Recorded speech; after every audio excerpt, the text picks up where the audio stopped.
Woo! All right, America, how you doing? My name's Matthew B. Moore, and I'm here on a mission to keep you from raining crap. Talking kind of fast because for some reason I seem to keep reviewing vampire movies, and it's not like I planned it that way. It's just that's what's been going on. But anyway, I want to talk about vampire stuff for just a minute. I mean, you've got stuff out there, like True Blood, which is cool. You got something like Ultraviolet, where it's like, what? That was a vampire movie? You've got Blade. You've got your Interview with a Vampire. You got your Dracula. You got Shadows of the Vampire, and you got vampires. And, these are just some of the more fun, cool to watch vampire movies. And, some of them deal with vampires being jerks.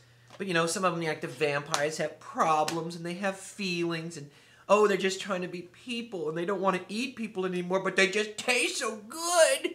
Well, 30 Days of Night is the one we're going to review today. And the reason we're going to review this is the vampires in this are just plain evil. They're just evil. Well, let me just pause for a moment. If you have a weak stomach, 30 Days of Night is probably not for you because, man, is it graphic. Now, if you like graphic stuff, you want to see 30 Days of Night because it's gooey. I mean, if there were a goo meter, it's like, it's bit bangs the goo meter several times.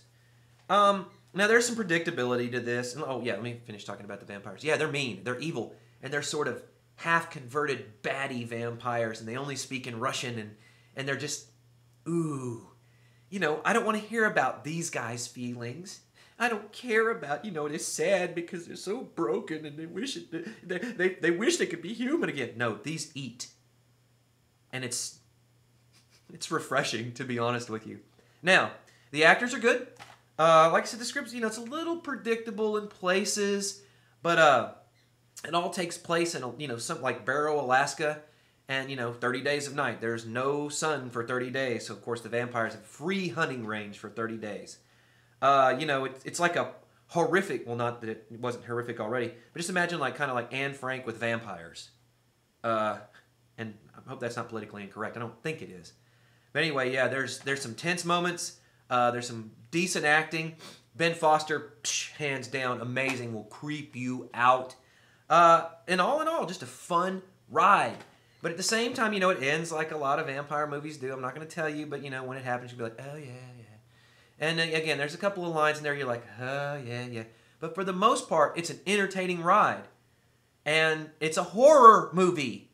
It's not all this booey, whiny crap. It's a real horror movie. If you want to see gore and horror, then you watch this movie. And to be honest with you, hang on a second. You gotta award badassery where badassery belongs. This movie's got some good kills in a bunch of different ways, and yeah, they got some guns, and they probably got a knife somewhere, but mostly they use an axe. And like this big tractor that's got a wheeling blade on it and dynamite. And it's awesome.